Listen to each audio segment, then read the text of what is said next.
নমস্কার, welcome to my channel. আমার channel আমার কিছু কথা, আমি অনিমেষ আপনাদের সঙ্গে।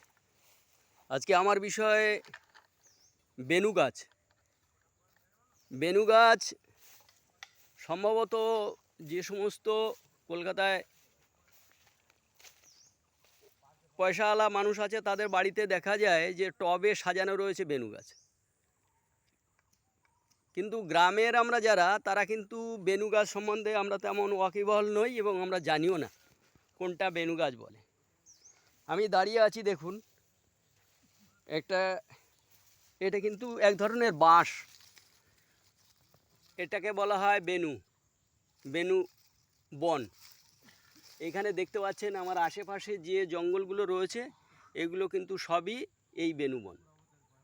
রবীন্দ্রনাথ ঠাকুরের একটা কবিতা আছে, বেনু বনে মরমরে দক্ষিণে বায়। এই সেই গাছ, যেটা বেনু গাছ। এই গাছটা আপনাদের দেখালাম। যারা জানেন না তারা দেখতে পাচ্ছেন আমার পাশে রয়েছে। গ্রামের সবাইকে দেখানোর জন্য এই ছোট ভিডিওটা বানালাম। ভিডিওটা ভালো লাগলে লাইক করবেন, শেয়ার করবেন। ধন্যবাদ।